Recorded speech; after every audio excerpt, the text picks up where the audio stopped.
અમે જાગેશ્વર ગામના રહેવાસી કાલના 2 દિવસથી અમે અમારા લેન્ડ લૂઝર્સના નોકરીનો જે પ્રશ્ન હતો એ મુદ્દે અમે લડત લડેલા હતા અને એ લડત માટે અમે 2 દિવસથી ધરણા પર બેઠેલા હતા અને અમારો મુખ્ય મુદ્દો હતો કે ભાઈ જમીન ગુમાવનારને નોકરી મળવી જોઈએ અને એ મુદ્દાને અંતે કંપનીએ શરણાગતિ સ્વીકારી અને અમને લેખિતમાં બાંહેધરી આપી છે કે આ લોકોનો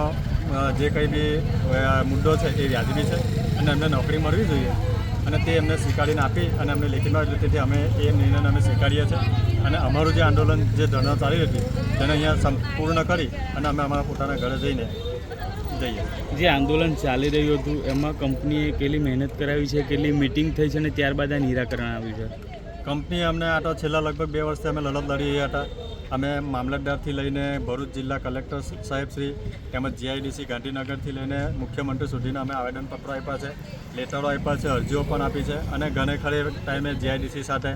જીપીસીબી સાથે દરેક જગ્યાએ મિટિંગો પણ થઈ છે અને મિટિંગની અંદર પણ કંપની પહેલાં એવું જ કહેવામાં આવતું હતું કે ભાઈ આ અમારી જવાબદારી નથી, પણ અંતે જ્યારે બધા સરકારી અધિકારીઓ સાહેબનો ખૂબ ખૂબ આભાર કે તેમને બી અમને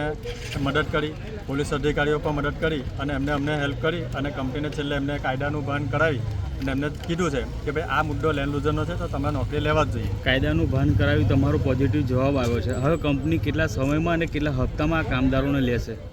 કંપનીએ એવું સ્વીકાર્યું છે કે ભાઈ તમને લેન્ડ લૂઝરને નોકરી લેવાના છે તો અમે 2 મહિના પછી તમારી કંપનીના જરૂરિયાત મુજબ અમે ભરતી ચાલુ કરીશું, જેમાં જેમનો જેવો અભ્યાસ હશે અને જેવો જે જગ્યા સેટ થશે એ રીતના અમને સેટ કરીશું અને 2 વર્ષની અંદર જેટલા બી લેન્ડ લૂઝરો બાકી છે આ બધાને ભરતી કરી અને આ જે તમારો મુદ્દો છે એને પૂર્ણ કરીશું.